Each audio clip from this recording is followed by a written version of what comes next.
Eight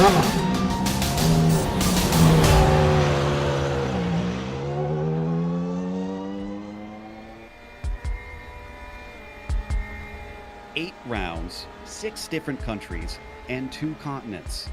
The season has added up. Our playoff winners have been decided, and now we added the tally by 1 on each of those counts. 1 more continent, 1 more country, and 1 final round. We'll see who wins it all as we get ready to watch the season finale of the Racing Edge Esports Championship.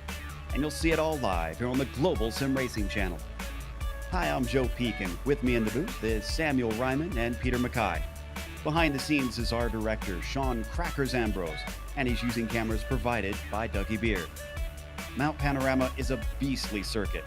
This Australian venue has gained a reputation of being one of the toughest in the world. Let's head to our track guide to learn about just a few of the difficulties it brings.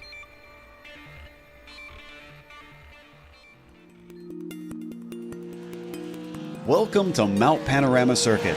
Most drivers simply refer to this place as Bathurst, with it being located just to the southwest of the city's major hub. But most ominously, and perhaps appropriately, it's been nicknamed the Mountain. With more than 500 feet of elevation change over the course of a lap, it's easy to understand why. Though originally built for racing, it's become a street circuit over time, with the track itself used for regular traffic and featuring residential housing all along the roads. This makes this 4-mile, 23-turn course incredibly unique in the world of racing. In the past, the track has hosted a variety of types of cars, including open-wheelers. But modern safety standards means that most competitive racing has now been limited to sports cars and touring cars. However, the dangers are very real due to the incredibly high speeds and lack of runoff throughout much of the circuit. The quickest parts are the run up the mountain straight towards Griffin's Bend, and then the flat-out blast back down the Conrod Straight and into the chase. This chicane was added in the late 80s to break up the run down to Murray's Corner. But while most chicanes are derided for ruining the character of a track, the terrifying speed as you approach it and the general difficulty make it fit right in with Bathurst challenges. However, the toughest portions are undoubtedly along the mountain itself, with notorious corners like the Cutting, Brock's Skyline, the Dipper, and Forest's Elbow. In fact, one of the more unique worries of this course is that all of these parts are so narrow that track blockages due to wrecks are not uncommon in the first few laps. The Australian fans often line the fences and hillsides to witness the daredevil spectacle of drivers trying to claim King of the Mountain. You can't blame them with how rare of a sight a track like Bathurst is today.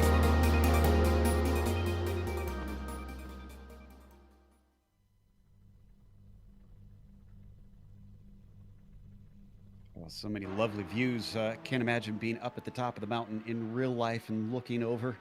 But let's go to Sam to overlook the track in general with our track description. Yes, thank you, Joe. Not too long ago, Mount Panorama was actually the largest track on iRacing, and since then, though, we have had the Circuit de la Sarthe, otherwise known as the 24-hour Le Mans circuit, and also the Nürburgring Nordschleife have been added to the service. But Mount Panorama still holds its own, just due to what this circuit is, and basically that's a mountain. The start of a course and the end of a course, you can see there lots of long straights and 90-degree corners, but they still pose their own separate challenges out there.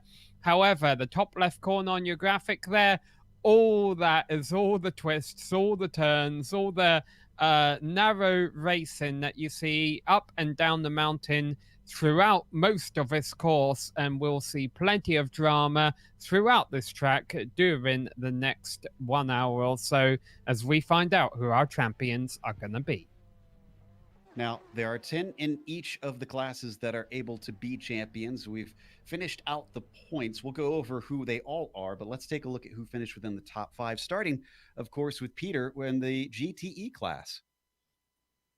Yeah, well, the standout driver so far has been Alex Simonic with 142 points. He's really been dominant, but Caden Bin, he really was the guy who was quick at the start of the season with a couple of great battles and great victories earlier on. Daniel Morad and Phil Dean share third place with the Scotsman Alexander Davidson in fourth, with Nick Rowland and Giuliano Romagnolo in fifth. So they are all comfortably into the playoffs, and they will have the chance to go for $1,000 for winning the prestigious RSR GTE trophy here in the Racing Edge Sim Racing Series. And of course, we've also got the GT4 class. Sam has been keeping abreast on those. Yeah, well, Andrew Warren, if it was, if this round was a traditional 9th round of a championship, well, Andrew Warren would have pretty much wrapped it up a couple of races ago. However, because he realized he was so far ahead in points, he took a couple of races off. Still won it by 18 points over Sam Fellows. Michael Morley finished 3rd in points in the regular season there, ahead of Thomas Cope and Michael Broomhead. All 5 of those have had their own standout performances, but what really matters tonight is who gives a standout performance tonight. Could be one of those 5 drivers, or it could be one of the other 5, Sheriff, Manning, McKevitt, Nye, or Schrader. Yes, let's go over the race details for tonight's race before we get to qualifying. It'll be important because there's only one lap to cover that qualifying.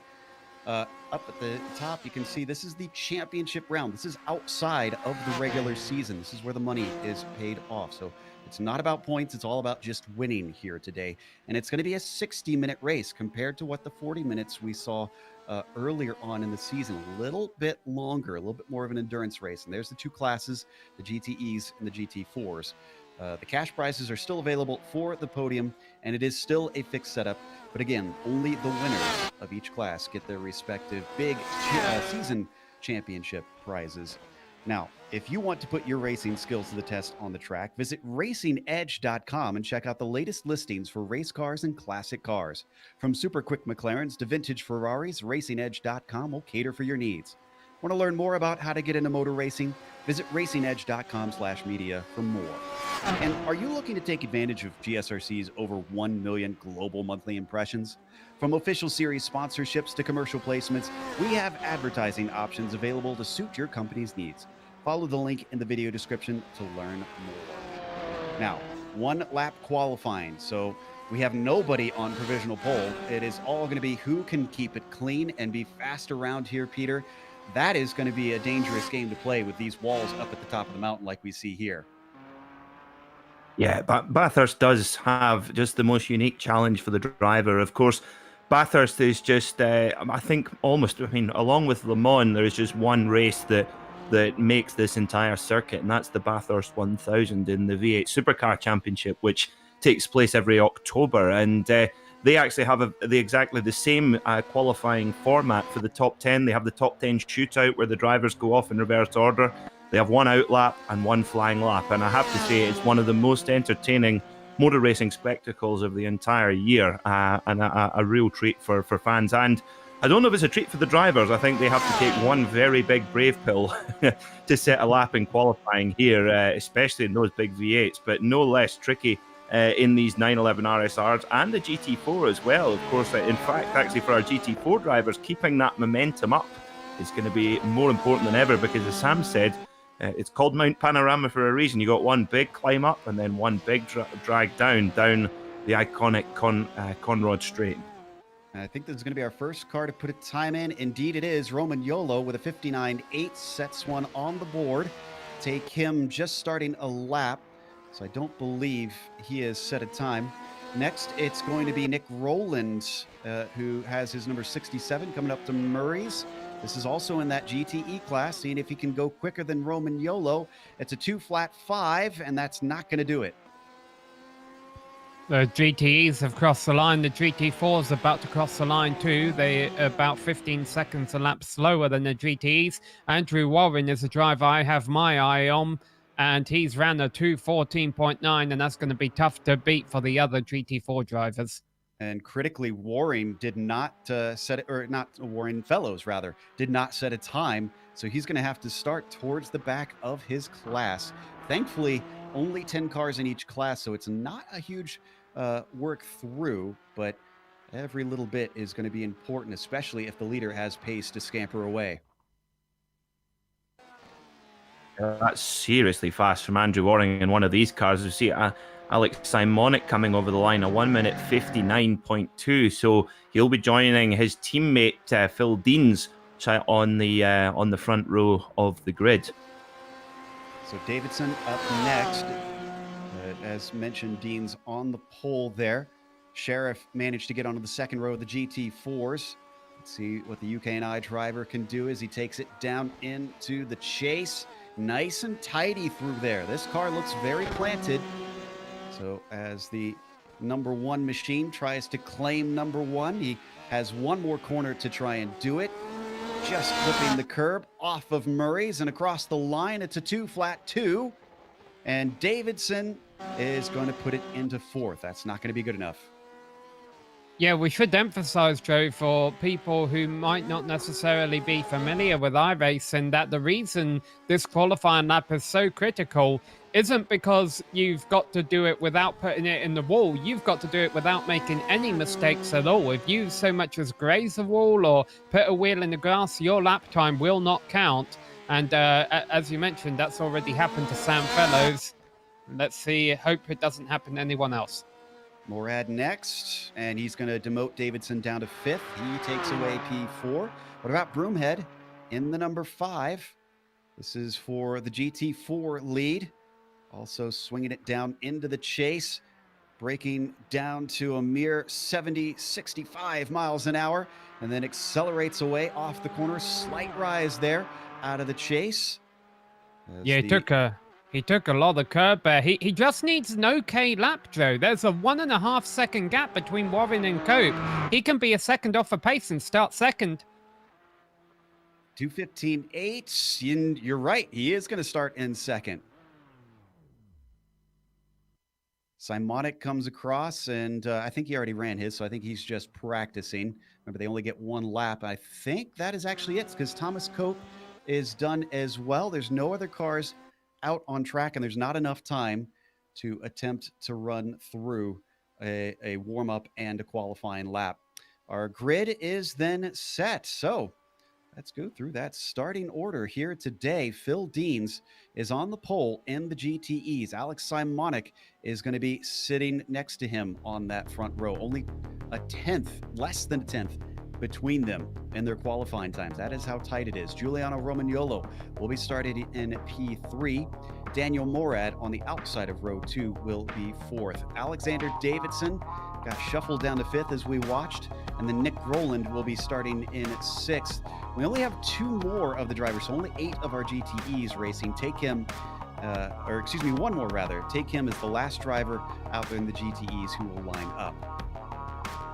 Yeah, of GT4 drivers who set a time, Andrew Warren was almost a second quicker than everyone else. So Michael Broomhead got within that second, and that puts him on the front row for the GT4 class. Thomas Cope and Stephen Sheriff are 3rd and 4th ahead of Sydney Knight and Thomas Manning. Phil Schrader will start 7th. And the 3 drivers in GT4 that didn't start a time are Colin McEvitt, Sam Fellows, and Michael Morley. Fellows and Morley are the only 2 drivers who have won other than Warren this season, and they're going to be starting from the back. And when I say they're the only 2 drivers who have won other than Warren this season, Joe, I mean they're the drivers that capitalized on the races that Warren wasn't there. Because every time Warren has shown up, he's gone on the win. Not a good sign for everybody else, for sure. As we're just watching Simonic there take his last little bit of practice here in the final seconds of what is qualifying instead of warm-up, but you got to use whatever you can get. And again, for those that are just joining us, this is a different race from the normal championship here in the Racing Edge Esports Championship. This is essentially a single playoff race where the top 10 in the points were eligible to fight for cash. This is $1,000 to the winner of the race in the GTE class and $500 to the winner in the GT4 class at the end of this race. This is, if I'm honest, Peter, not the track I would have wanted for this type of race, because this is a track that can bite so easily. Oh yeah, it's it's probably one of the toughest tracks anywhere in the world. Of course, two big races here: Bathurst 1000, which is very much a kind of local race, but incredibly significant. But also we have the Bathurst 12-hour as well, a big sports car race, which was won by Bentley this year for the first time ever in their history. And yeah, as Sam mentioned, the walls are so close, and if you just make the tiniest mistake, that can be your race over. And it looks like our pace car is actually gathering the field on the Conrod Straight, so it will be a pretty short parade to the green flag. And also, some of the drivers there just running to the end of their qualifying, getting a little bit of extra practice. They were also getting the practice of coming into pit lane because, unlike the rest of the races in the Racing Edge series, of course, we're going for 60 minutes today. But these cars only have, in the GTE class, for example, they only have a 60% fuel cell. So they will have to come in to pit lane at some point during the race for fuel. Tyres should be fine. Shouldn't need to worry about tyres, but they will need to come in for fuel. They've given a little bit of mercy to the drivers because it is morning time. It's just before 9 p.m. or 9 a.m. rather, virtual standard time. And so, as you can see, it's only 25 degrees Celsius on the track surface. That's about 77 degrees Fahrenheit for any of the Americans watching. And then a nice cool 19 degrees Celsius out in the air temperature and very little wind as well. So should be grippy, shouldn't be too crazy with the wind gusting around, but that is little comfort at a track that tends to take attrition as time goes by. Yeah, something not normal here, Joe. Ty Kim has not been able to grid up with the GTE cars. I'm assuming admin will let him pass the GT4 leaders and start with his class. I think that's just a slight mistake they've made in setting up a session. So hopefully we'll get to see the 777 pass a few GT4 cars on the run down the Conrad Straight before the green flag drops. Yeah, they were just discussing something over the radio with the stewards, and I suspect that might be exactly what they were talking about. Yeah, I just heard from some of the GT4 drivers that they're letting them know he is going to be going on by, so just let him through. There he goes. A little bit of a tight fit, even down the Conrad Straight. The walls are right on either side, as the Porsche pace car is already past the kink and into the left-hand portion of the chase. It'll be leaving them relatively early, and then Deans will have control. Deans has been fast. He's won races here in this GTE class. Simonic is his teammate, and I don't think he's going to be playing any sort of team game here today. It is all about that $1,000 that everybody wants. As the pace car peels in, they come through Murray's. It's a bit of a wait. It's quite a wait. Green flag is out now, and Deans is off. He doesn't get the greatest of jumps over his teammate. The 250 still to his outside. Behind them, Morad and Roman Yolo now going single file, trying to challenge him from the long way around, but he's going to spin, and off he goes into the wall hard already. Oh my goodness, it is a nightmare start for him. Let's go to the GT4s. A good start for Andrew Warren. They're battling for second on back behind him, but Warren, who got to control the field down to the green flag, got a jump on them. However, we do have long straights around here at the Bathurst circuit, and already they're weaving across the straight, trying to keep within that slipstream so they can tackle him on the other side of the mountain. Oh, speaking of tackling, Rome heads into the wall now. And he's going to get hit from multiple cars. The only two who got through that were Warren and Cope. Everyone else in the GT4 field is going to lose time and probably pick up a bit of damage from that. So they do have a spare car, but it looks like Simonic has already left the session. So he has effectively forfeited his chance at the win. He's done for today. We'll go back and look at those replays in a little bit. This has helped Deans out by a huge margin, 1.8 seconds. Back to Roman Yolo behind him, where Morad now inherits third place. Waring also far ahead because of that incident. It's 1.2 ahead of Thomas Cope currently. Tell you what, guys, this race is you might look like one of the big main contenders. Alex Simonic's been taken out, but this is not going to be over until the very end. And I have to say, with the option of a spare car, or the fast repair as it's often known, I'm amazed that Alex Simonic is disconnected so quickly. Obviously a little bit upset. I mean, he's led the championship so convincingly, and yeah, to be taken out in turn one or to make a mistake, whatever, we'll get a look at the replay. That's gutting with so much money on the line. And for Phil Deans, though, he makes a breakaway. But this race is all going to be about the person that makes the least mistake. It's the true nature of this circuit. It is so easy to cross over the line and get caught in the wall. Certainly is. As they complete lap one now, Deans, Romagnolo, Morad, your podium, Warren, Cope, and Sheriff, your podium down in the GT4s. Let's take a glance at that incident with Simonic, the number 250 car. I think it was self-made error from what I could see initially. The replay might show something differently. This is through Hell Corner, the very first turn of the track. Oh, and not quite seeing anything currently.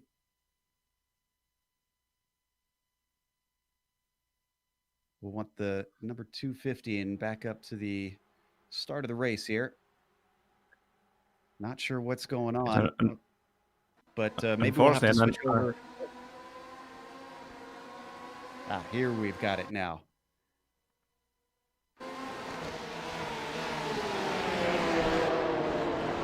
Oh, you're right. Yeah, he gets hit by. He has a spin on his own accord, and then Giuliano Romagnolo catches him just nowhere to go. Because I think that's Morad on the right-hand side. They're in identical-looking cars.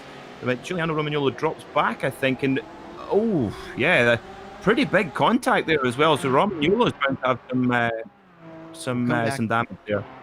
Yeah, we'll come back and watch Michael Broomhead's incident in just a moment as we come back live.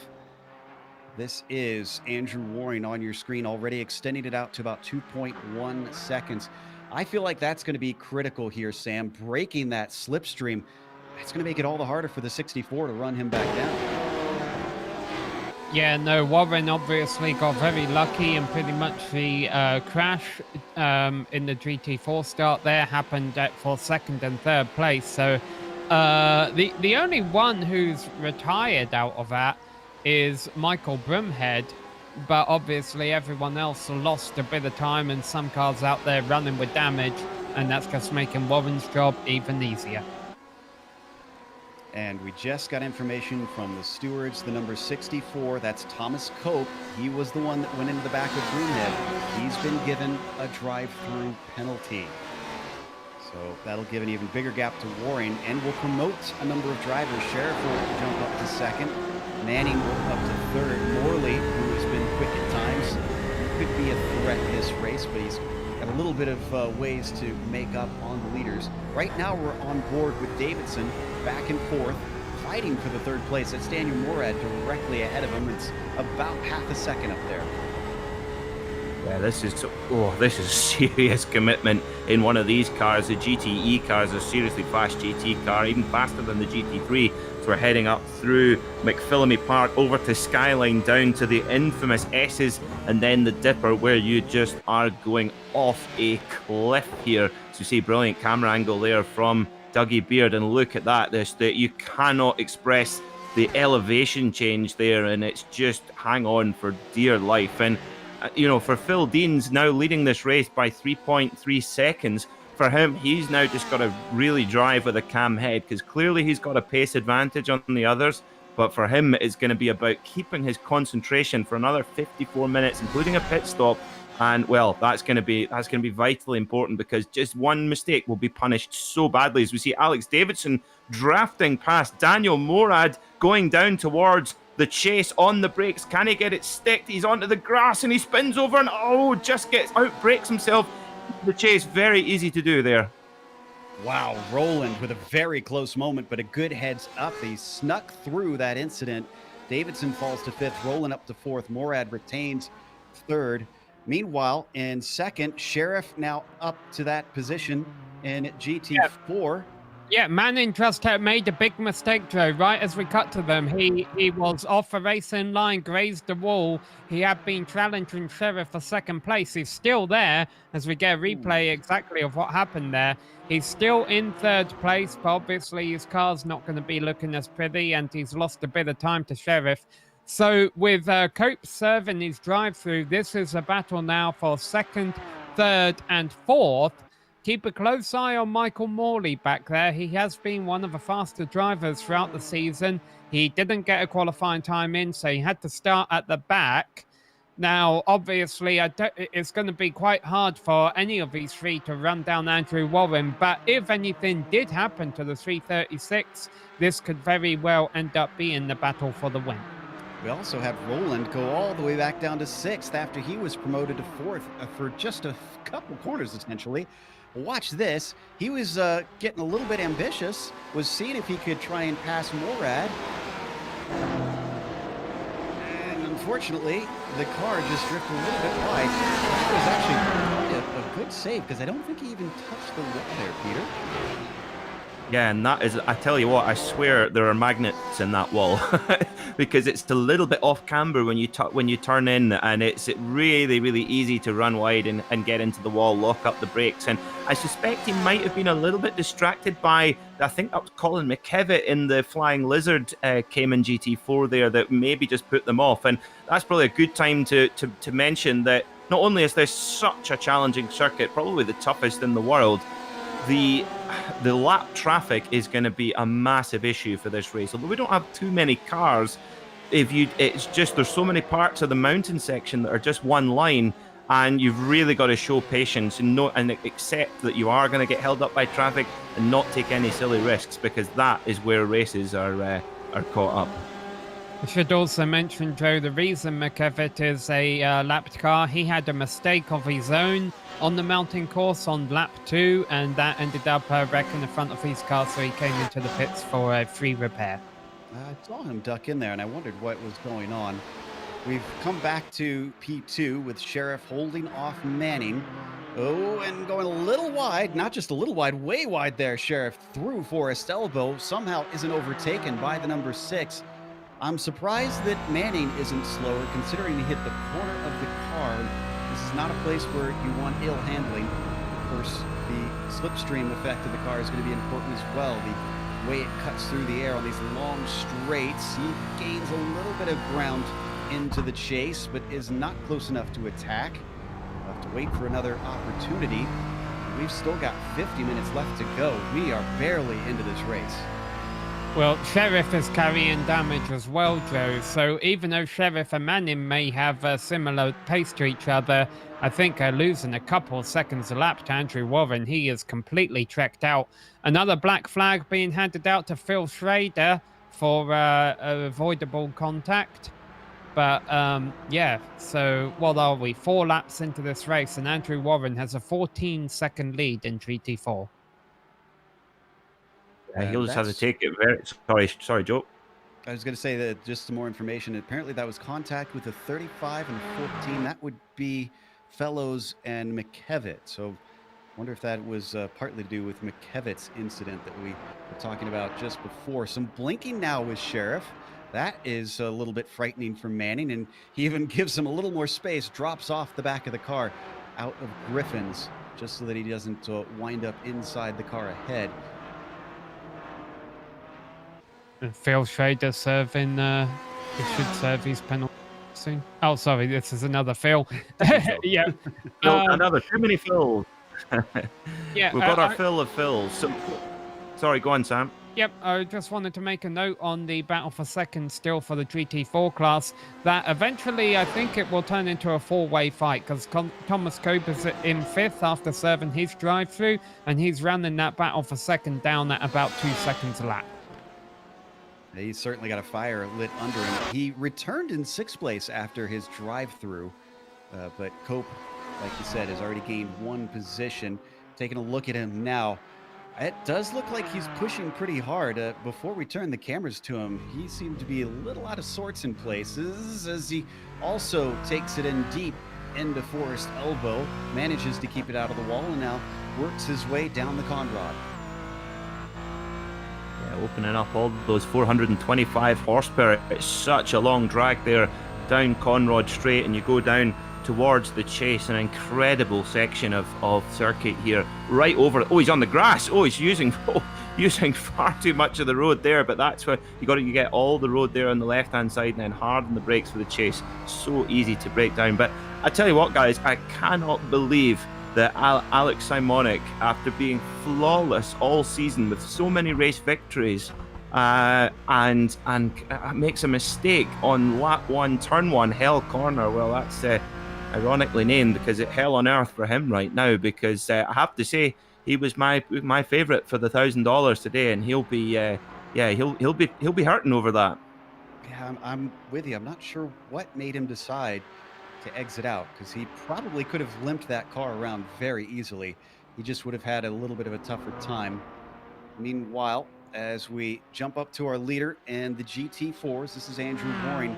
It is already an absolutely monstrous gap. We are on lap 6 for these cars, and he has a 17, nearly 18-second gap over Steven Sheriff. That would be what, an average of 3 seconds per lap here? Yeah, absolutely exceptional pace. I mean, Andrew Waring has been so impressive. I mean, even at Le Mans, where he was in a 6-car pack, where he didn't have it all his own way, well, he was really able to, to win it on merit there as well. But this is still a long way to go, 47 minutes. And actually, he's in a slightly vulnerable spot here if he's not careful, because with having such a pace advantage, it's so easy to just let your mind wander, and that keeping concentrating is so important here at Bathurst, because one ever so slight mistake that you would get away with on any other circuit, Bathurst is going to bite you and bite you hard. Let's go back to Sheriff, because it's still a good battle for second. Morley is really joining them. It's making a 3-car fight. He's in the white machine just behind them that you can see. The yellow and black, that belongs to Manning. And then Sheriff is in front of them. And the pink, white, and black. Ooh, he's closing in. Is he going to take a peek down into the chicane? Not quite. Chase isn't quite ready for an overtake for Thomas Manning, so he's going to stay in line. But they've got the leaders coming up to lap them. For the very first time in this race, Phil Deans has no pressure from behind, so he can take his time here in this battle. Phil Deans, that gap is staying pretty steady with Giuliano Romagnolo. There he is, just coming into the back of shot right now. So he'll probably come across these GT4s maybe at the top of Mountain Straight. In fact, he really will want to get past them by the end of Mountain Straight. So he'll be desperately winding up that 911 RSR using all of those 500 horsepower, because if Giuliano Romagnolo can't, in that white and red car, if he can't get past these GT4 cars by the end of Mountain Straight, it's going to really hamper him. So you can see him trying to make it past here, and that is advantage Phil Deans now, because now big traffic, and oh my word, that's huge domino from, I think, now who was that? Was that Cope? Manning. Manning. Morley. Manning got a little bit of a touch from Romagnolo through the Griffin's Bend. I don't know if I put this one on Morley. We're going to watch him on board. Or not Morley, or Manning rather, I should say. Hard to tell, because he was drifting out a bit, but I don't think Romagnolo did anything that untoward. Just a racing incident, I think, just highly unfortunate. Of course, the tree would go right in front of us when we needed to see, and then unfortunately Morley was just the wrong place at the wrong time. So Sheriff's still in second. Cope gets promoted back up to third with that big incident, and Fellows, he finds himself in fourth. And Fellows is running a similar pace to Cope, so I think they'll both run down Sheriff within a couple of laps. The thing I find slightly amusing, but not amusing for the rest of the field, Joe, is the fact that Phil Deans lapped second place in GT4 at the start of this lap, and he still has yet to catch Andrew Waring. Such is the distance between P1 and P2 in the GT4s. So we head over to Davidson, who is fourth in the GTEs. Morad is ahead of him. He's on the podium now, so that's one of our cash bean positions. He's getting awful close here. Come on, well, runner number one is looking a little bit threatening. Certainly is. The Scotsman from Clonmacnoise, the heartland of Scotland, where the majority of Great Britain's petrol is made in that particular county of Scotland. And I tell you what, he's using plenty of it here to chase down Daniel Morad. But yeah, we talked about how important the management of the traffic and how that's going to be a risk right to the end of the race, and that was proven at the very first time of asking. Phil Deans was able to get by. Giuliano Romagnolo, as you said, did nothing wrong, Joe, but it was just too narrow. It's so narrow going through there, as we see. Oh, big oversteer moment, Colin McRae style there from Alexander Davidson. But yeah, that's going to show that this race, no lead is safe. Not Andrew Waring, not Phil Deans. This lap traffic is going to be such a danger all through the race. They're hustling them for sure. They're starting to come upon our leader in the GT4 class. Romagnolo is actually right behind Waring now. He's going to be able to get by there as you see him flash on the screen down the Conrad Straight. So will Morad be able to get here in time, or will he have to check up when they get to the chase? He's gaining at a rate of knots. I'm sure he'd love to wait for that to be after the chase instead. And he's already flashing his lights, letting the GT4 leader know that he is coming. Doesn't catch him. I don't think he's going to be held up if he can just time this right. Yep, he's going to be able to sneak around the outside, but look at this. Here comes Davidson. Got to go defensive as Alexander tries to stick to the racing line, goes for the over-under, doesn't get a better exit. Morad lives to fight another day, but they come up the hill corner. It's all going to be about the corner exit here. Morad has a look up the end. Morad lets him go. Morad blinking away slightly there. There's obviously a little bit of a connection issue, but Nick Rowland's there to join in. So this is a fascinating battle. But this is great news for Giuliano Romagnolo, the GOAT as he's known on Twitch. He's looking in his mirror going, oh, thank you very much, guys. That's just great news. But now that Alexander Davidson's free, you never know. Maybe he could chase down Romagnolo and fight for second. So a little bit of chatter going on between both Morad and Davidson. Quite hear exactly what they're talking about, but it doesn't sound extremely friendly right now. Yeah, so often the radio, it would almost be like the Jerry Springer show if you were to play the radio on some of these races. It's been incredibly hostile at certain times, but quite honestly, I think that's a kind of the amazing recipe we've got of quite a large cash prize and a highly competitive field with some really fierce competition, and of course multi-class racing, which throws up another issue of itself. But Alex Davidson is past. To be honest, I didn't see him do anything wrong there, but of course we don't see everything here up in the commentary box. As much as we'd like to think we know everything, we certainly do not. That's for sure.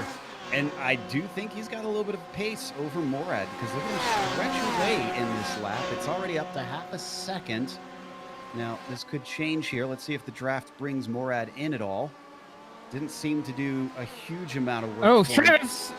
Sorry, Sheriff almost lost it, and he may lose second position. Here we go. Here comes Cope. He's going to look down the inside at the bottom of a hill. Well, that's not a great place to attempt a passing opportunity. He'd be better off trying to make something happen down the Conrad Straight here on the run down to the chase. But yeah, Sheriff had a big moment at the top of a hill. He was already carrying front end damage on his number 993 machine. He's got even more now. We're going to get a replay of this, but not often you get away with a mistake here on the mountain. I don't know if he totally got away with it. Watch the car start to lose the rear end. And I think contact with the wall. And it didn't look too bad, though. Yeah, my thing is, Joe, that could have been a whole lot worse. Yeah, I was more concerned when I caught the tail end of that incident that he was going to end up parked sideways across the track and we were going to have 5 cars drive into him. Always a fear, especially through those blind corners with the canyon-like walls on either side. You can see the battle continues. We're keeping the cameras here, but I'm also watching out of the corner of my eye Davidson, Morad, and Rowland, who are without about a full second of each other, but it's not as exciting and as close as this one. This is Sheriff surprised. Leading Cope. Yeah, here we go. I was surprised Cope hadn't made a move earlier, but now he's going to do it. He has more pace. He has less damage, and now he has second position. And also, he needed to get a move on because if he didn't do something, Sam Fellows was going to run them both down. Yeah, we saw where Sheriff had his little incident there. We saw, you, like you say, Sam, it could have been a lot worse. We saw Ollie Jarvis crash his Bentley GT Continental GT3 there in the Bathurst 12 Hour this year with a punctured tyre. And I have to say, getting a puncture in a Bentley GT3 car there must be one of the most terrifying things you could possibly imagine. You could have nightmares about that, but that's just the challenge that this particular circuit brings. And of course, this particular circuit, although we're with Porsches today, well, it's normally Ford versus Holden, with Holden having just the edge on more victories. But would you believe that Morris Mini won the Bathurst 1000 as well? I always expect you to have at least some stats.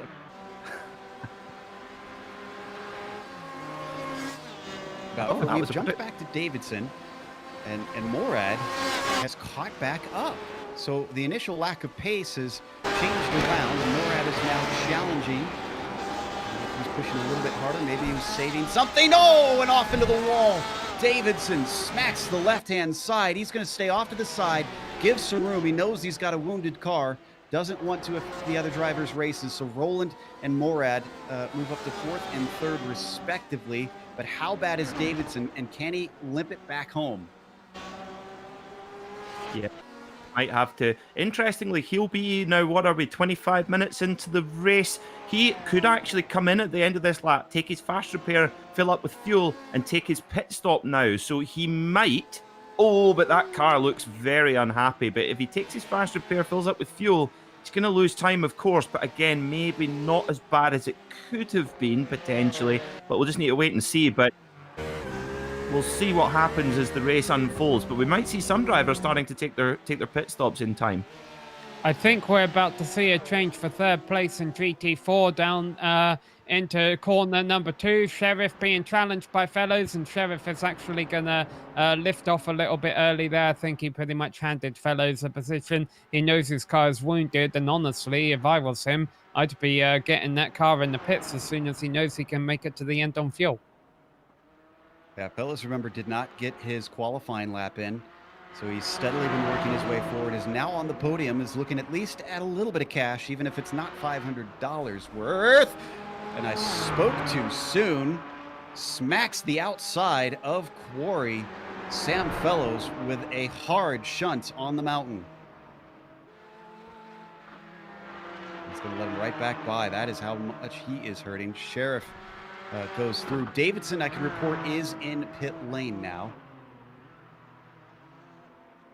Let's look at that again here for Fellows. Not sure if I should take the blame for that one, for commentator's curse. It was all looking so good here, Sam. He gets to the inside up into Griffin's, and there's not much fight to be had. He's got clear track in front of him.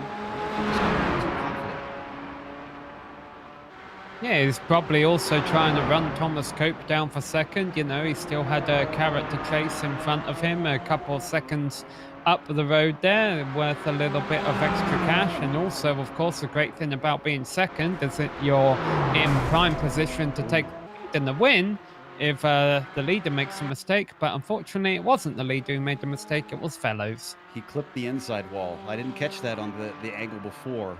So that's what sent him outside to the other barrier, and here he comes in to try and take that spare car. You know, you mentioned Cope. I have to wonder what could have been if he hadn't have had that penalty, because it was 22 seconds cone to cone for the number 64. He's 33 seconds behind Waring. He would have been, I mean, probably still within about 5 seconds, I would imagine, or something like that, to the number 336 and still challenging for a victory. Yes, but at the same time, Andrew Warren is he's running qualifying laps. He's pretty much been doing 2-minute 14s all race long, and no one else was able to match that in qualifying. So I think Andrew Warren, we're actually seeing a special performance here. He's racing for $500, and by golly, he's going to earn it. Small correction as well. They do not have the cash payouts this time at this race. So the only money getting handed out is to the winners. That makes sense then why we saw Simonic, at least a little more sense why we saw Simonic leave immediately, because maybe he felt like only the win was worth sticking around for and just didn't feel confident that he could run down his own teammate, Deans, who still leads, by the way, and Romagnolo's got about a 7-second buffer between P1 and P2 in the top class. Yeah, you've got to take your hat off to Giuliano Romagnolo. I think this is his most impressive performance since Sebring, where unfortunately was taken out by Nico Verone in the last corner. And yeah, he's ever so slightly 99% matching the pace of Phil Deans. Now, around most circuits on this length of race, you would think 7 seconds, oh, that's getting a bit long already. But as we've seen, nearly every driver in the field has had some sort of issue, whether it just rubbed a wall here or there, and it's cost them a whole bunch of time. So all that Giuliano Romagnolo's got to do, I think, for his strategy, is just got to try and run a pace that he's comfortable with, not drive at 95% or 98% if you like, and try and just wait for Phil Deans to make a mistake. Trying to run him down would be foolish, because that's when you start making mistakes. I think Giuliano Romagnolo, the pace that he's running, he's putting himself right in the hunt for a potential outside chance of winning this race, possibly. We'll see. For fans of Alexander Davidson, he has come into the pits but did not take his spare car. He's been there for over 3 minutes now. I am not certain that he is actually going to come back and try and partake in this race. If he does not, that'll leave us with only 13 cars left out of our 17 starters. This is Romagnolo on screen in that number 55. Morad's nowhere near him, but Morad's got some company because Nick Rowland's going to try and make a move. This is going to be down into turn 1. Let's see, he's got the inside. It's a 90-degree corner, and that corner exit's probably a lot more important, but wheel spin is going to cost Danny Morad. The professional finds himself making a small error. He might have a shot to come back. He's going to get the slipstream up the mountain straight, but a defensive line immediately from Nick Rowland could make that difficult. Make sure that there isn't a car's width. Then he comes back. They almost rub fenders, and as they go through Griffin's Bend, Morad has to back out of it. Yeah, very wise there from Daniel Morad to not try and force the issue there. He'll live to fight another day, but as we've seen, a majority of the action has been in that particular corner at Quarry Bend with its magnetic walls. I'm sure of it. So yeah, but look at this, Nick Rowland. He is, well, king of the mountain. Nick Rowland, look at that. Look at the amount of car lengths he's pulled out already going over the mountain section. We see this a lot here in racing here at Bathurst, where you just get drivers that just go into a groove, and it's a part of the track where you really can both pick up and lose huge chunks of time. Rowland was the one that had a scary moment in that very corner in Griffin's Bend, where he nearly scraped the outside wall. He recovered to third.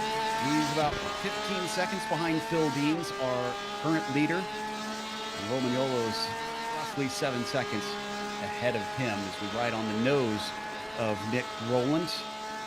You can get a sense of just how rolling the track is here on the Conrad Straight, just up and down and over crests. And then finally, it breaks down into the chase where they had to add a chicane for safety. Imagine, because I cannot fathom this, Peter, what it must have been like before they added that, when it was a straight shot down to here into Murray's, and that this is the runoff that they had. Yeah, it's a pretty terrifying prospect, especially when you consider the type of car. I mean, even a modern day V8 supercar has not the best braking capability because it's such a heavy car. The V8 supercar, either the Ford Mustang or the Holden Commodore, they weigh about the same as a NASCAR Cup car, so it's really, really heavy. They do have a bit more aerodynamics than they used to, but of course it wasn't always V8 supercars. They did have they used to have the super touring era come here as well, and in fact, the last non-Holden or Ford to win the Bathurst 1000 was in fact a Volvo, believe it or not. So it looks like Thomas Cope has come and taken his scheduled stop. Sheriff is just exiting now. There you see him on screen. I think he's going to come out into a bunch of clean air.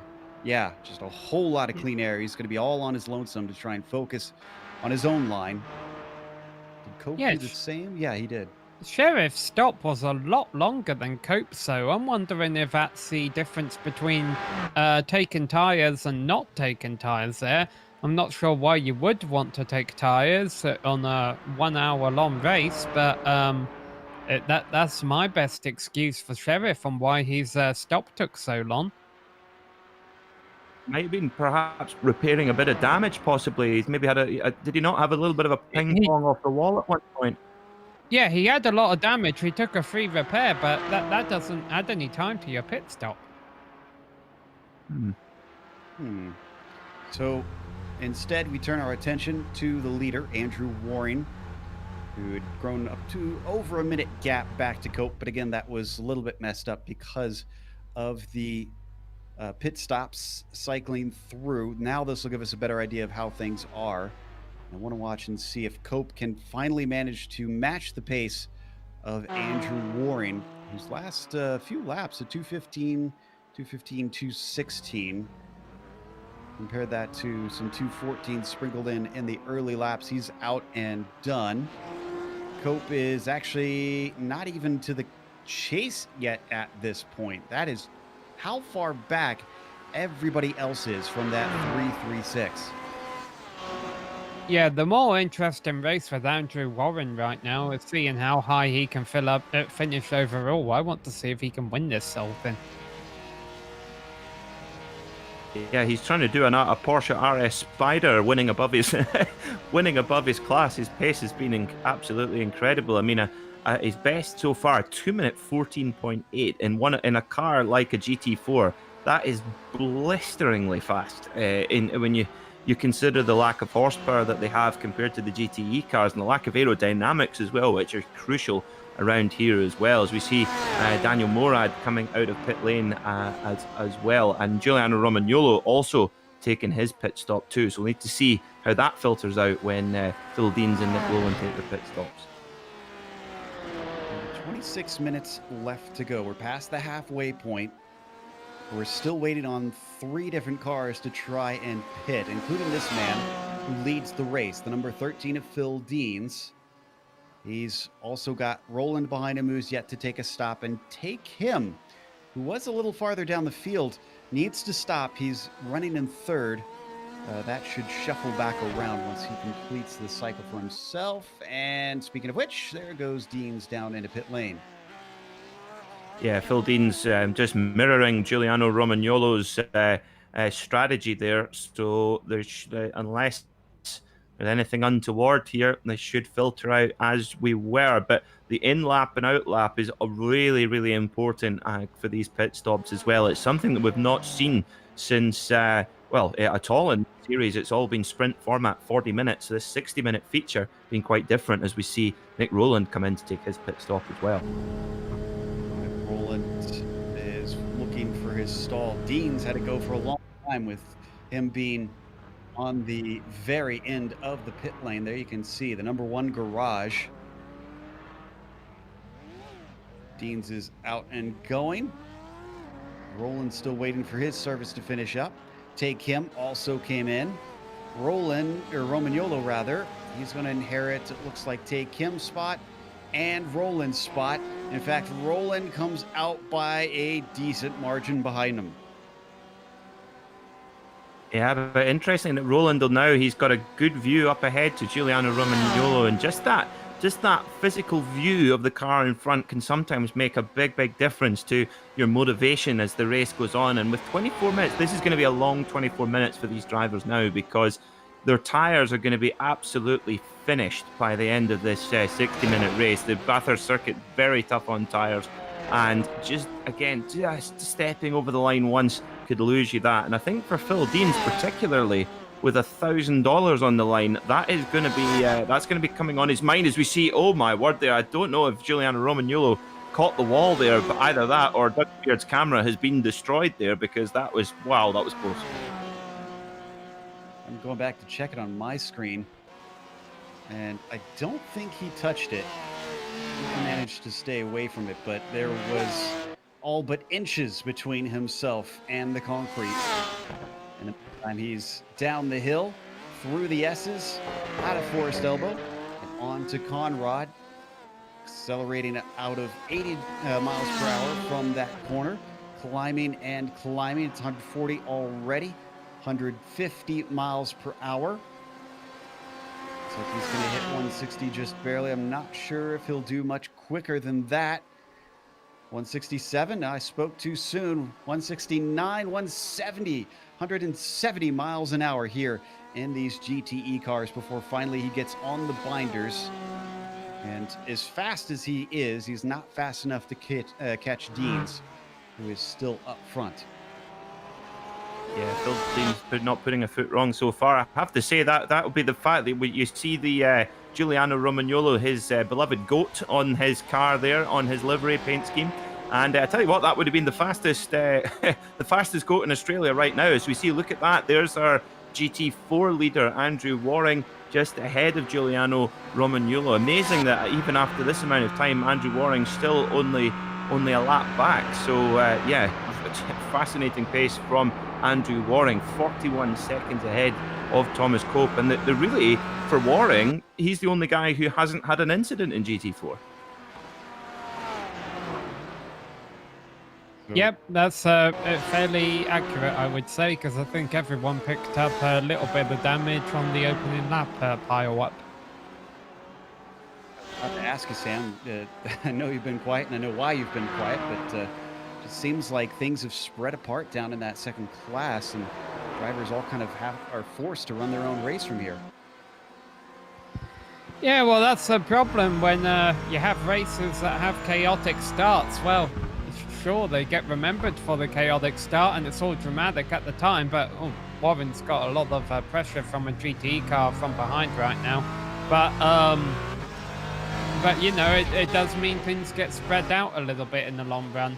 But I hope, knock on wood here, I hope that Warren's able to pull this victory off, because he has been the dominant driver in the GT4 class throughout the season, and it would be justified for him to get his hands on the cup. Listening a little bit of ire from Daniel Morad and Nick Rowland. Warren was very irate on the radio with how he was being lapped. I didn't see anything really all that wrong, but it's always, we keep saying it, it's always very different from inside the cockpit to us watching here in the booth. That is Morley, who is a lap down from our leader, who's also getting lapped by Tae Kim, the last of the drivers in the GTE class. And are my eyes deceiving me, or did Alex Simonic rejoin us? He's in pit lane, and he appears to be in the car. He has no shot at a victory unless he's looking to play some team tactics. I am not sure why he's come back. That's truly bizarre, actually. Something we hardly ever see, unless he's come in to... I actually can't think of it, because if he wanted to spot for Phil Deans, then he could do that without being in the session. It's very strange, but yeah, you have to question that. Actually, I wonder if the stewards will have something to say about that, because if he's gone out the session, and especially with so much on the line, if he goes out to play team tactics, well, one has to question the sporting ethics of that. But we'll need to see. We'll not comment until that might happen. But it's very bizarre to see a driver spend so long out the session and then come back 40 minutes later. At least unless they had extensive repairs and it's a much longer endurance race, in which case we have seen it, but not in a 60-minute race, and with him being 19 laps down at a track where a lap is over 2 minutes long. This on our screen is not Simonic. It is his teammate, Phil Deans, in the Simicube car. He's got more traffic to try and lap. First up, here comes Phil Schrader in front of him.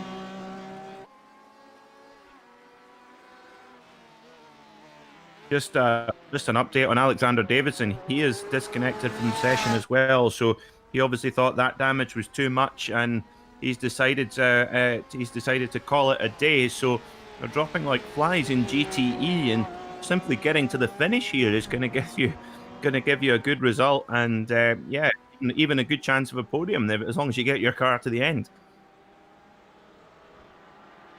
Just giving a little bit of thanks over the radio to the other Phil Schrader, who let him through.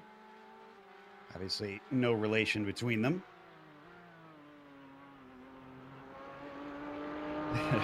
Some drivers commenting on his messages. First noticed that he had said pitting out in the text chat, Fieldings, and I guess he pushed the wrong button on his keyboard because I quickly panicked thinking, is he having a second pit stop? And no, he just pressed something wrong on there. Sure gave false hopes, I think, to guys like Roman Yolo there for a second, too. I have a bit of an update on Alex Simonic, guys, and I'll just say, I will quote, he says, "I think this is the first time I've almost cried over a video game. That money would have been so helpful." That is bringing a tear to my eye slightly as well. What a shame for poor old Alex Simonic after such a good championship campaign. Yeah, it does kind of break your heart a little bit. I think we forget sometimes that this is sim racing, and so these are a lot of drivers that aren't professionals. They don't necessarily have big contracts or things. Sometimes they are people who are simply down on their luck, and so, man, that kind of hit me as well. Him saying that. So thoughts go out to Simonic, who unfortunately lost an opportunity the very first corner of the first lap of the race. Roman Yolo, who's still trying at it, is currently in second place. Giuliano, one of those drivers that's been a little bit in the hot water so far this season with the stewards, but I think you'd have few drivers that haven't had something of a finger wagging from them at some point this season. He's 12 seconds behind Phil Deans. Has not really shown the pace compared to the number 13, who has just been plugging away and increasing that gap. But as we've seen, the picture can change drastically in the flash of an eye here at Bathurst. And I think it was you that was saying this earlier, Peter, that Roman Yolo just kind of putting himself in the right spot, be in the right place. He is, for sure, yeah. He's to run the race mistake-free at the pace that he is. He's running a very hot pace. He's done a 2-minute flat point 1 as his best.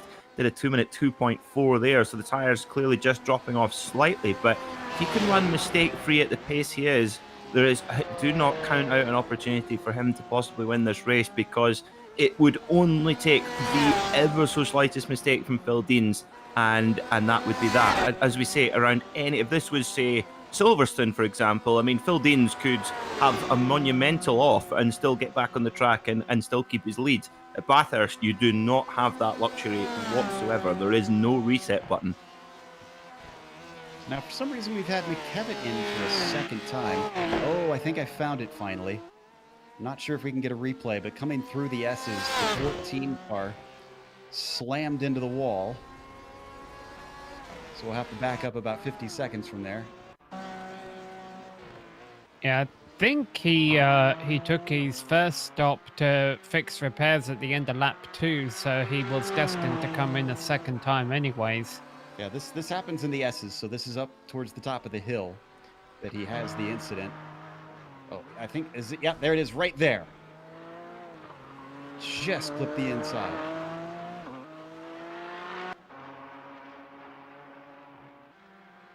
McKevitt, credit to him for getting back out and trying. Initially, when I saw him come into the pits, I thought maybe, oh, well, maybe he thinks he's too far behind and 14, 15 minutes left, that he doesn't want to go through the torture of trying to wheel this car around the track. Because this is such a mentally taxing circuit as well, Sam. It's just, these drivers are going through a lot, not necessarily physically as much, but trying to keep things together and push as hard as they can for 60 minutes. On the screen, we see Roland, who is ahead of Morad. They changed places a little bit earlier, but Morad looks like he is trying to run him down. Yeah, this is going to be a close battle all the way to the finish. Nick Rowland, it looked like he was maybe starting to make his way up towards Giuliano Romagnolo, and now instead of looking out the front windshield of that 911 RSR, he's going to have to look through his rear view camera because, yeah, he's got Daniel Morad to worry about. And this is where real world racing experience, and particularly for Daniel, he's got a lot of experience in endurance competition. For example, winning the Rolex 24 Hour at Daytona in 2017 at the wheel of a Porsche 911 GT3R on that occasion. But for him to be able to just click out those laps one after the other when the pressure's on, that's where real world experience can be super useful. But Nick does have that as well. Nick's raced in actually the Ginetta GT5 scholarship program and quite a lot of karting as well, so he's no slouch either. Yeah, both drivers getting out onto real tracks when they can and competing. So they come down to Conrad Straight. Morad's starting to claw that back in. He's getting some of that slipstream. Ooh, and he's very strong on the brakes compared to Roland. That closes down by a number of tenths. And as they exit the chase, oh boy, he is within what looks like about 4 car lengths. The draft, tell you what, you would think it was the GT4 cars that had the big draft. It's not. These 911 RSRs, you get brilliant drafting on them. So Daniel Morad, and look at that, look at that. He's blinking his lights saying, hello, I'm here and I'm wanting that podium spot in this final race of what has been an amazing series here. But Daniel Morad actually blinking away slightly, so obviously having slight connection issues in his Ontario home right now. And I always like, of course, Daniel will be completely unaware of that blinking. And I always say I liken it to people who snore. They've no idea they're doing it, but it's very frustrating to go behind. Yeah, really close to the Griffin's Bend. It looks like under braking, he's just got a little bit of the advantage right now, because every single time he closes in and closes in on Roland, which is going to make it a little bit hard for him to defend. They come up towards the top of the hill now, up towards McPhillamy Park. We're down to 12 cars left that are racing on track currently. That might be 11 because I see McKevitt off again. And yeah, Nick Rowland's got a bit. Sorry, Joe. Nick Rowland's just noticed he's got quite big damage on his rear wing, and that's bound to be. Oh, he's off! Oh, in the wall at the dipper. Oh, that's so easy to do down there. That's just when the weight's coming off the tire. Let's have another look to see what's happened to Nick Rowland. He was pushing. He was being put under a lot of pressure from Daniel Morad. Just gets a little bit out of control, locking up into the dipper. Oh no, and just gets onto the grass. Daniel Morad does, and Sheriff does an amazing job not to collect him on the way through. Yeah, we're going to watch from Morad's perspective. I wonder if Sheriff maybe putting him offline like that just shook him enough and elicited that mistake. The slightest of touches, and Daniel sneaks through. In fact, I can't even see any damage after the replay there of on the nose of that Porsche. Morad now finds himself in third, but a full 20 seconds back from the overall leader. Yeah, that was impressive there from Daniel Morad. I think he could actually see that accident happening and that is a typical dipper accident there. You know, he could see it happening, and you actually saw him throttle back and take it easy, let the accident happen in front of him. But still, it's so narrow down there that he did incredibly well to avoid contact. Sam, I know I was able to go back and check on Colin McKevitt here. It looks like I think he is well and truly done, it seems. Yeah, it's unfortunate. McKevitt has had an unfortunate season. He's definitely had the pace, but he's been involved in a fair share of incidents this season, and as a result, he has not brought home a podium finish. Now, his story this season is not unlike that of other drivers. There have been plenty of drivers out there who have had a lot of pace, but have been involved in an incident or two. But even then, they've been able to have a good race or two. McKevitt just hasn't called a break all season, and I hope if he comes back next season, he sets that out as his goal. Just get a couple podium finishes, you know, get it to the finish line, because this season he's just had a bit too much difficulty doing that. This is our GT4 leader up on the screen, Warring. Almost a full minute ahead of Thomas Cope. So that answers that question. I asked whether Thomas Cope could maybe have had a shot at the win. Doesn't seem like he's really keeping up with the 3.36. Yeah, well, now with what happened to Roland, Andrew Warren is only a couple minutes away from taking 5th place overall. So nicely done by him. Yeah, I think he's going to be able to shuffle up there before the race is over because we got 8.5 minutes left to go. Looking at Dean's, we are at 4 or 5 laps left in this race. In fact, Dean's just went by Michael Broomhead there on screen. Back out and running. Speaking of not giving it up, that is definitely a Dory Award here for the number 5. This is Dean's on screen now on the number 13.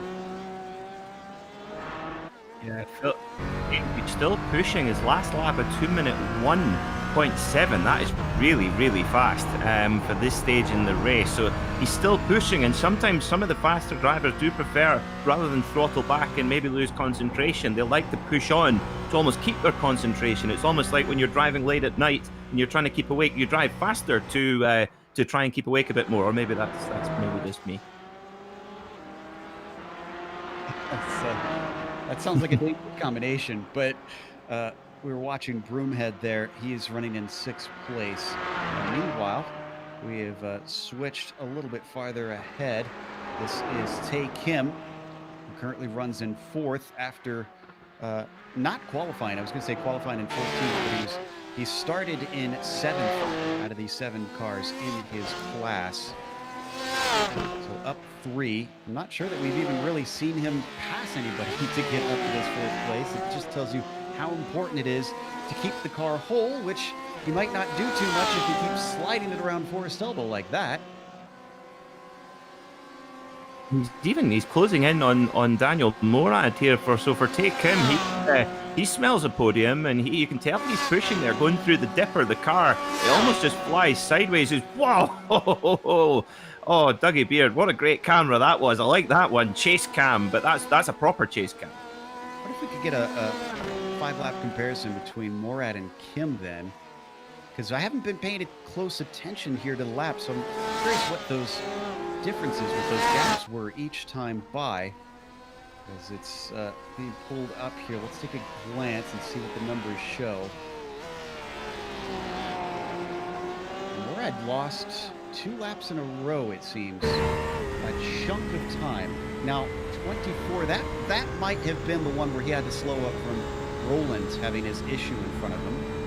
I'm not sure what happened on 25. That's strange. Maybe just mirror driving slightly, but it's going to be a big ask with only a couple of laps to go for Tae Kim to be able to make it up to Daniel Morad. And of course, getting up to him and getting past him is going to be two very different things entirely. And of course, going through the mountain, basically from Quarry Bend up to the cutting and all the way more or less to Forest Elbow, it's all one line. You've got to be very, very brave or stupid to go for an overtaking move up there. However, speaking of brave, I mean, the first time that Porsche won the Bathurst 12-hour, Matt Campbell pulled off into the dipper, probably the best overtaking maneuver I've ever seen in my life in the Earl Bamber Motorsport Porsche. And so it can be done, but you need a Porsche factory driver like Matt Campbell to do it. Yeah, which is asking quite a bit of talent and bravery to get through there. Morad had a little help this time as Tae Kim was held up by Broomhead up along the mountain himself. Granted, also Morad himself had to check up slightly as he came through the filmy part, but they were given space by the number 5. Now he's been left behind. What kind of traffic do they have in front of them? Let's see. Schrader is up next. And then doesn't look like there's really much for quite a while. So only one more car in these last couple laps that they have to deal with. That's got to be a little bit unnerving, though, for the number 70, knowing that this could be interrupted. He's going to catch him soon. If he gets by before Griffin's Bend, that will be great news for Daniel Morad. And there you go. Yeah, that very good discipline there from the 116 of Phil Schrader there. But actually Tae Kim able to get a little bit of a draft help actually coming out of Hell Corner and heading up the mountain straight, and that's where pure raw nasty horsepower is your friend getting up that hill. It's a big old climb all the way up. Also trying to get of course, it's good news that it's for the drivers here that it's a fixed setup, because the balance at Bathurst between the aerodynamics along the long straights but then over the mountain, that compromise is so hard to find. Yeah, I would not want to be fiddling with that. personally, I would probably crank the wing into it and just look for a little bit of a safer car through this portion of the track. I've gotten to do a few of the endurance races here at Bathurst over the years, and even though this is one of those tracks I like, it did not treat me well. I can tell you, it is hard to be consistent for long periods, stint after stint.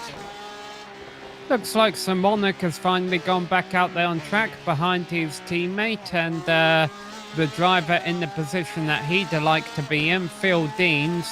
I can only imagine this is for a little bit of a photo finish they've got going up between them. Talking about photo finish, we could be in for one for second place in GT4, but probably not. Sam Fellows has been taking about half a second a lap out of Thomas Cope for second place the last couple of laps. Honestly, it's too little, too late, unless Cope were to make a mistake. He's probably going to do enough to hold on to for second.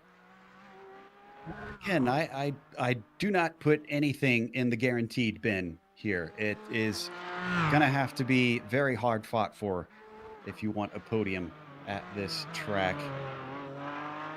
I agree that I think Deans and Simonic probably, since, well, they are sponsored, they've got SimiCube on that car, I imagine make the sponsors happy. This is a big event here. I want to come across the line with two cars there and showing off their win, even if Simonic is multiple laps down. He's dutifully staying behind him, not really causing any sort of issue. We're going to get the white flag next time by, though. Yeah, we're going to see the SimiCube cars coming home in flying formation, it would seem. Almost reminiscent of Ford versus Ferrari, the film with the with the Ford GTs coming over the line in 1966 in their trio. So hopefully there's no such complications there as well for these guys. It's been a perfect drive from Phil Deans, amazing drive indeed. But you have to say for Simonic, with all the wins that he's had this season, you have to your heart goes out to the poor guy. They come down to the chase for the penultimate time. Warren's about half a lap back, so we will be able to put our cameras on him once these two wrap it up.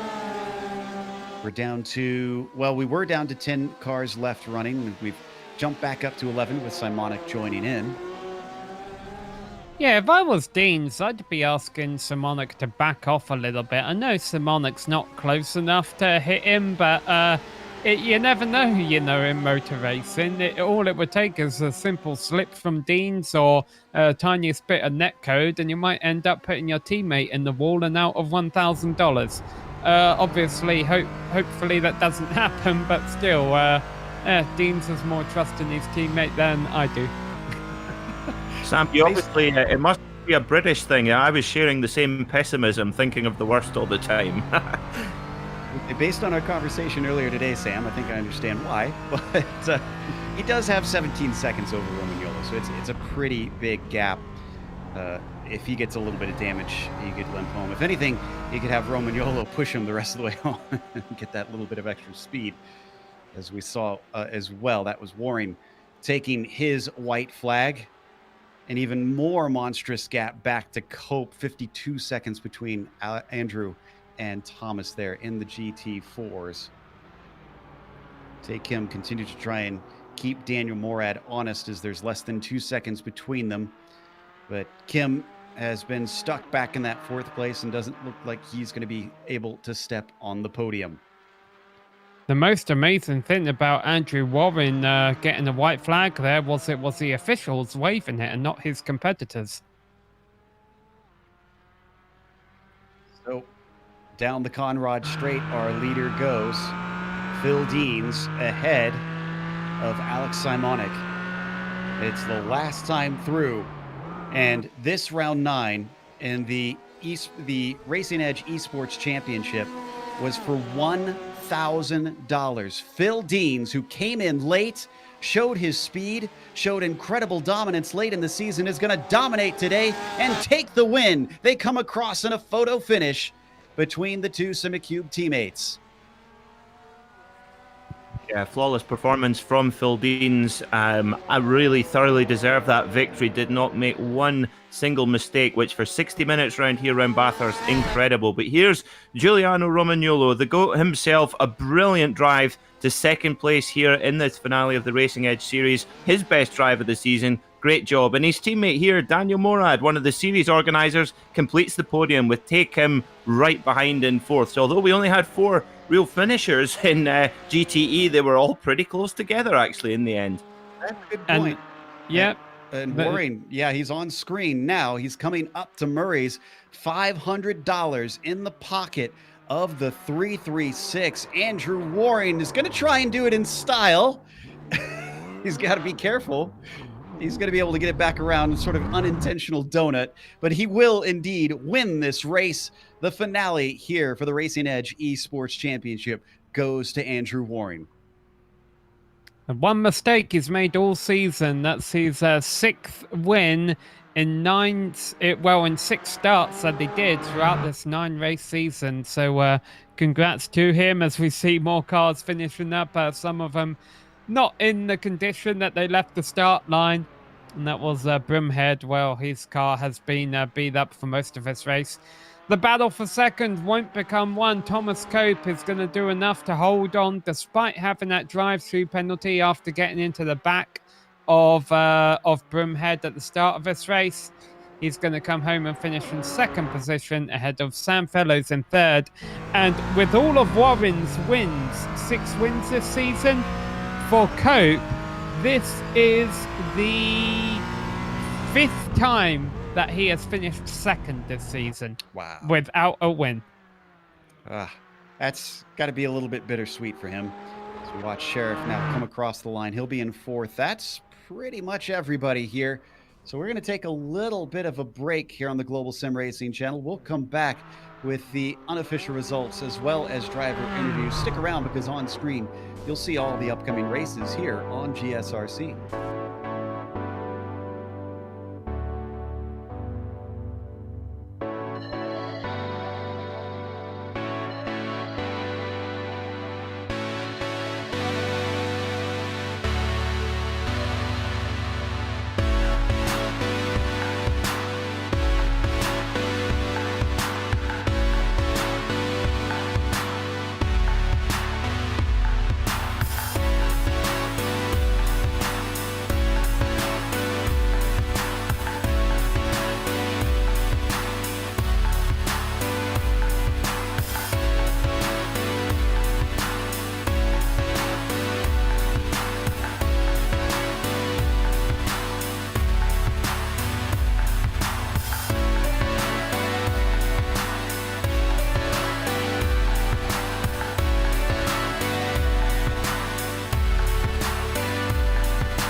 Welcome back to Mount Panorama, Bathurst, here in Australia.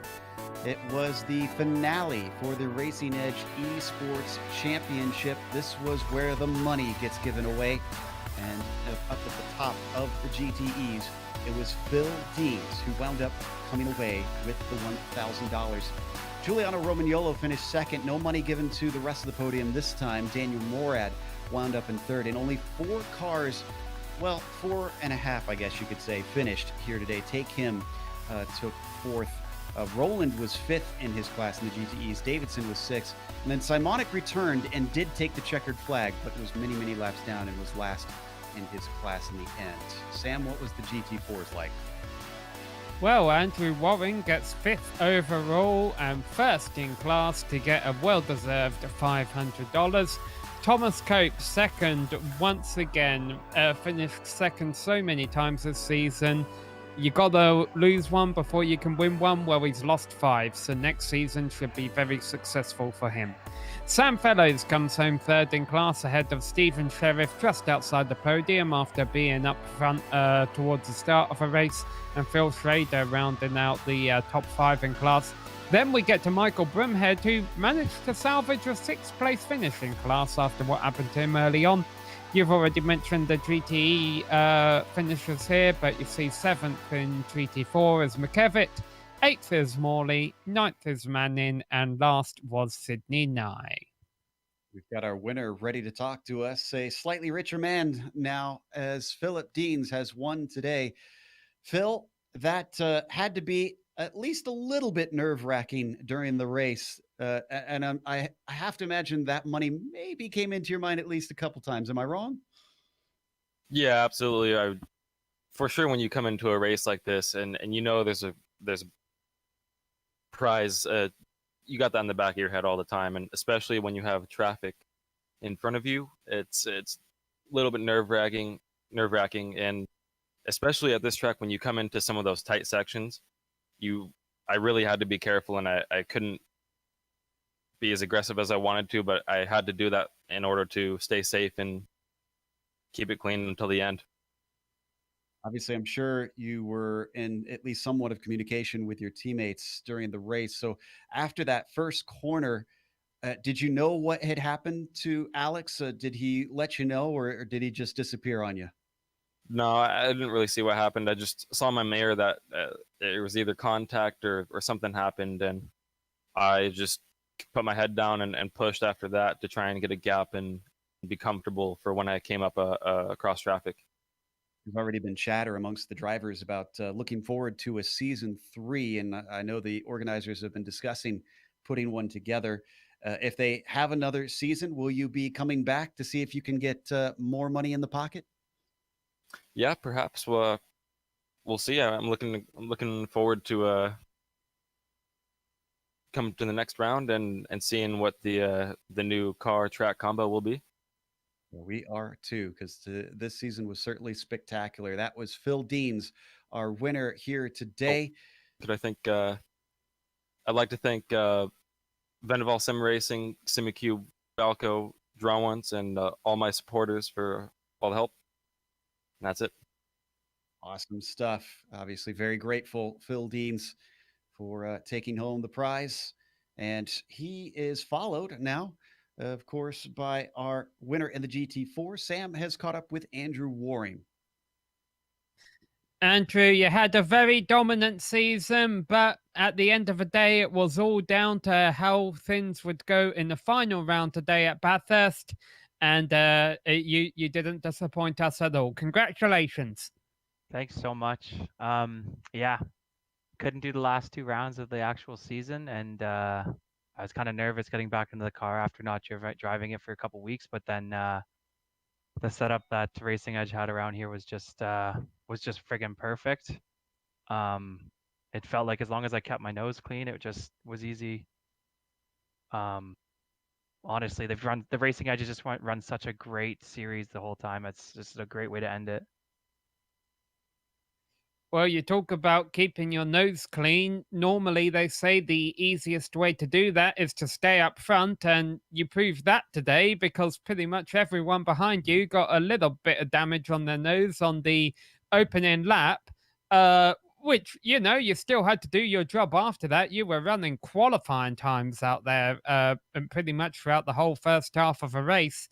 But how much relief was that when you saw everyone kind of piling up behind you? Yeah, especially after seeing a couple of the guys in practice, their times, I was quite nervous going into qualifying. Felt a little better, unfortunately. Bless his soul, but Sam messaged me and said he got a 1x on his lap, so I knew he'd be starting from the back. And Morley also started from the back, but with Tom and Broomhead up there, um, I was just gonna try and pull away as fast as I could. But then I think there was some contact going into turn 2 or something like that, and fortunately for me, I was able to get a good gap and just hit my marks. Um, and it just kind of went from there.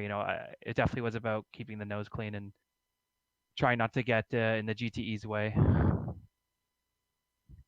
Yeah, we noticed you did have a little bit of traffic to deal with there coming up to lap you.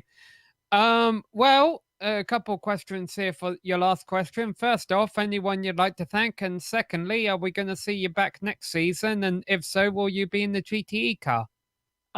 First of all, yeah, I'd like to thank Racing Edge. Again, I can't thank them enough. They're offering such a great series with great prizes for free entry for everybody that's participating. Matt Gelder, who runs Unorthodox Motorsports, he was crew chiefing for me, and other than the final corner where he told me to turn off my traction control, do a big drift, did a great job. All the competitors, and then for next year, as long as the time slot stays the same, it works with my work, and I think it's only fair that I should move up next year. So if there is a next season, then definitely I will try and see what I can do against those guys. Well, in defense of your crew chief, you're still the one who pushes the button there, but you still got it done. All right, congrats, Andrew, and we'll let you go and celebrate. All right, thanks, guys, and thank you, GSRC, for a great season. That was Andrew Waring, who won the GT4s. Meanwhile, Peter has caught up with Giuliano Romagnolo, who was just shy of those $1,000 today. Yeah, it was. Sorry, go ahead. Yeah, I was just saying, welcome to the commentary box, Giuliano. It feels like a little while since we've chatted, but a brilliant drive from yours. I said in commentary I think it was your best of the season. Would you agree with that comment? You know what? It feels like it wasn't my best race of the season, but I can see why. I was just kind of cool and calm. Even some of my chat on Twitch are saying that, you look so relaxed. I wasn't even looking at the chat, nothing. I was just kind of racing and doing my thing, kind of like when I used to race in real life back in the day, and just kind of get in my element and kind of do lap after lap. It helped that Simonic, had that spin out of T1, so it obviously gave me a pretty good advantage. And then I was able to pass Dan. I mean, he was nice enough to let me by. I had a nose, but typically we would probably block, but we typically work together as friends, and it worked out there, and kind of just settled into my element lap after lap. But unfortunately, Phil is he's a monster. I mean, a couple of tenths here and there, he was just perfection the entire race. So he made it really difficult to even gain half a tenth on him. So congratulations to him. It was good race by him for sure. Yeah, absolutely. From both, I don't think we saw either of you make any mistakes at all on the broadcast. And that would be amazing in one of the regular season races with 40-minute races, but 60 minutes around Bathurst here. I mean, that's a big challenge, surely, and getting in that kind of mental groove must have been really important, I guess. Yeah, I mean, I love this track. It's one of my top favorite tracks when it comes here for iRacing. For the Bathurst 12, or even when it's on TV, I definitely tune in to make sure I do watch it, because it's fantastic. I definitely love the track a lot. But I did do a lot more practice than I would have typically. I mean, there was $1,000 on the line, American, right? So it definitely makes a difference when you have that number, hanging over your head, or the carrot hanging in front of you. So I definitely put the practice in, and it was possibly easier for me to get into a groove. But it was a good race overall. It was with the smaller field also, and people leaving from incidences, it made it easier to pass the GT4s, and it was a top 10 in each category. So the top 10 in each category pretty much know how to race with one another. So it made it easy, even if it was a difficult track. Absolutely. Now, finally, before we let you go, I remember quite a few races ago, I asked you about the significance of the goat on the side of your car, and you said that is your nickname. And you also said that you do a great impression of a goat. And I think since it's the last race of the season, last day of school and all that, come on, show us your goat impression here on GSRC. Wow, that's I can see why. That's fantastic. Excellent. Well, on that note, Giuliano, fantastic stuff, and hopefully we'll see you again next season. Thanks for joining us. Yeah, guys, thank you so much. You guys obviously do the best out of all the commentaries we have out there. So thank you so much for doing that. And I just want to say thank you to my Twitch as always. Thank you for being here, guys. And yeah, hopefully going to be better next season. Thanks. Well, he wasn't lying. That was actually a very good goat impersonation. As we've now caught up with second place in the GT4s, I've got Thomas Cope with me. Thomas, it seems like the stage was kind of set from the very first lap. I guess you have a chance to defend yourself here since you got a penalty for it. What is your take on the incident when you ran into the back of, I believe it was Morley? It was the back of Broomhead, not just to correct you there there, but yeah, I've been talking to Broomhead just now on Discord about it. It was my own fault. I broke a little bit too late. I just felt a bit more confident on the brakes and just obviously broke late and went straight into the back of him. Unfortunately, I've hands up and said my fault. If he wanted to protest me, he can. But he's happy to leave it there. I got the penalty in the race, and then obviously the comeback from there, making a good race of it from that. And yeah, it was really enjoyable. Big credit to Andrew pulling out the big lead he had. I feel like even if I didn't get the penalty, he was still walked away like he did. So congrats to him on winning the 500. It did seem like the pace just wasn't there, unfortunately, to try to run him down. But as you said, impressive to get to second. That said, I believe, according to our stats, that's the 5th second place you've taken this season. What's it going to take to get to that top step? I don't know myself. I push and push, and I just do my best, and it just never seems to get me on top. Hopefully next season things could take a change, and we could take that top step on the podium. We'll just have to wait and see, hoping we can really do well next season when it's all confirmed. Well, best of luck to you in trying to grab that top spot eventually. Before we let you go, is there anybody you want to thank? Yeah, I've got quite a few. I'd like to thank you guys for the great broadcast and coverage you do. It's really fun to watch after the race, everything you do. I really appreciate it. I like to appreciate sponsors. Obviously, Stops Earplugs. They help us do all our sessions with Team Oblivion. They're really good. Feel free to go and check them out, stopsearplugs.com. And come and check teamoblivion.co.uk out, our team website. Feel free to drop us an email and maybe get in with us. And I'd love to give a big thanks to the team that I had behind my back during the race. They were in the session spotting for me, really doing me some great help. It's been really fun. And then the last one, most final important one, Racing Edge for the great season. It's been really fun. And especially to Geriatric Ginger, Rick Wall, for the great job he does behind the scenes, which nobody, a lot of people in the race seems to give him a lot of credit for. And I'm happy they do, because he deserves a lot of credit for what he does, and a lot of stick he can sometimes get for the decisions he makes. But that's all I have, really. They're all really good. Thank you. I'm glad to hear such encouraging words there from Thomas Cope. And up next, I believe Peter has caught up with Daniel Morad, who finished on the podium today. Daniel, a brilliant finish to the season here at Bathurst. How was that for you, heading out and getting another podium under your belt? Yeah, I mean, it's really nice to be back on the podium. Obviously, this one doesn't pay out on the podium. It's basically, if you ain't first, you're last. So I tried my best Ricky Bobby impersonation, but came up a bit short. So technically, I was last there, being P3. But in all seriousness, this season's been unreal. It's been a lot of fun. We've made a lot of friends. Obviously, tempers have flared up and down and all around. But at the end of the day, we're all buddies here in the Racing Edge League. And the Racing Edge SimRacing series is growing.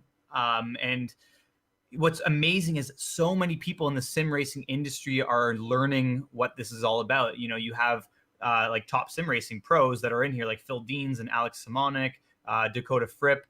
I mean, maybe the Goat and Colonel are, maybe Stu and Colonel are pros now too. Who knows? You know who Stu is? Did you guys figure that out?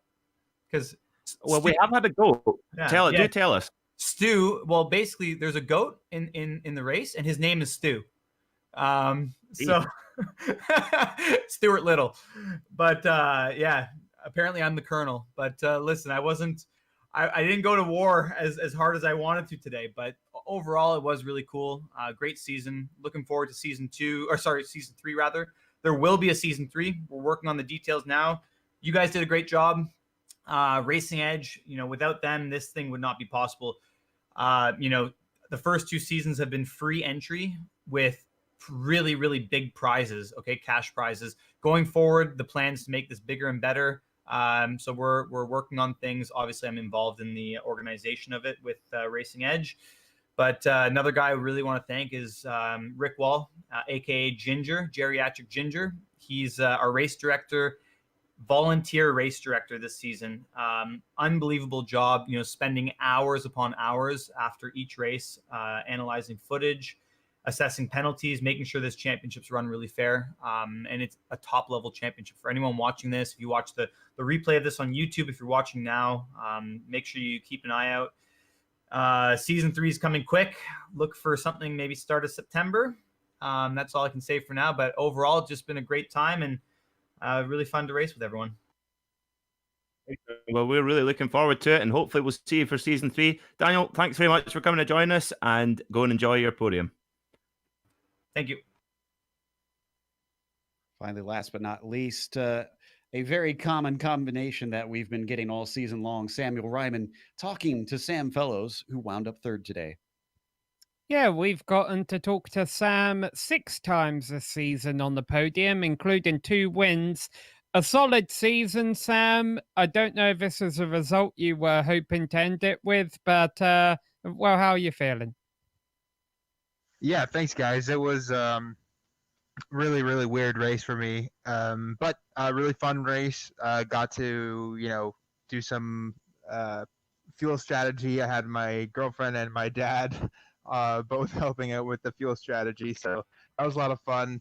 Yeah, at the end of the day, not the result that we wanted, but fun nonetheless. And I wish this was like a mock race and we could do the real race next. That was like the first race I've ever done at Bathurst in the sim, so definitely a tricky place. How was it game over after qualifying when you had that 1X and had to start towards the back, or did you still think you were in with a shot? Yeah, I mean, I was really sending it on that qualifying lap. I definitely don't think I would have been, anywhere near to where Andrew was, but I think we might have been a solid P2 or 3 up at the front. But yeah, I mean, I tried to stay positive. It was a long race. There's fuel strategy playing into it. I think for me, I was, after that first lap incident, I was just trying to stay patient, and I just got gathered up, and that's just racing. It was over kind of then. But the more I kept pushing and pushing, I thought, I might be able to get to P2, P3 or P2, and then you never know. Andrew could have, made a mistake. More unlikely, but more likely, somebody from GTE could have hit him. So you just gotta put your head down and keep pushing, and that was what I tried to do. So to be honest, I enjoyed it. It's kind of weird to say. I would have loved to win the $500, and I would have loved to, had been P2 on the start or P3, and had a battle like I did at Watkins Glen with Andrew. But just wasn't in the cards tonight. Well, you still did a very solid performance tonight and all season long. You've already gave a couple of shout-outs, but you're our last interview of the season, so let's ask you one more time. Anyone you'd like to give a shout-out and final thoughts before we hand up the mics for this series? Yeah, I think, thanks to you guys, you've done a spectacular job all season. This series is so much fun, and I'm looking forward to seeing what Racing Edge does next. Big shout out to them. They do a really great job. And yeah, thank you to, some of my real life sponsors, Durham Tourism, Pelote Shoes, FAF Motorsports. Gotten to know the guys at the Straight Pipes who've been getting involved in sim racing. So I put their logo on the car for this season, and so shout out to them. Really, really good group of guys. And yes, once again, just thank you. And thanks to all my friends and family who watched. My sister living in New York City, my girlfriend's sister living in upstate New York. So I've got friends and family across the continent watching, and I appreciate them all tuning in every Tuesday night. And it's been fun. Thank you. Thank you for coming to talk to us. That was Sam Fellows, your third place finisher here today in the GT4 class at Bathurst. That's going to close us out. So we want to give a quick shout to the promoter of this series once again, because if you want to put your racing skills to the test on the track, you need to visit racingedge.com and check out the latest listings for race cars and classic cars. We can't thank them enough for sponsoring this season and putting on a fantastic show. And also, if you're looking to take advantage of GSRC's over 1 million global monthly impressions, from official series sponsorships to commercial placements, we have advertising options customizable to suit your company's needs. Just follow the link in the video description below if you want to learn more about how to advertise on GSRC. A thank you goes to the companies that provide the software and hardware for our broadcasts that are listed here on your screen. Additional thanks go to June Lalonde, who provides our wonderful music. See the screen for how to get a hold of more of her great work. Thanks to the team today, Sean, Sam, Peter, and Dougie. If you'd like to find out more about GSRC, including upcoming races, you can find it at globalsimracingchannel.com. Also, check out our social media, where our Twitter is @GSR Channel, Facebook is Global Sim Racing Channel, and Instagram is GSRC_Gram. If you'd like to support us, check out our merchandise store, also linked in the description below. It's just gsrc.storenv.com. And while you're down there, if you see a big red button that says subscribe, click it so that you don't miss a moment here on GSRC. We have another race coming up here very soon, just a few moments. The BRL GTE Sports Car Series is going to kick off, and we have upcoming races for other series listed on the screen. So check those out and mark them down on your calendar. But until next time, race clean, race hard. We'll see you on the track.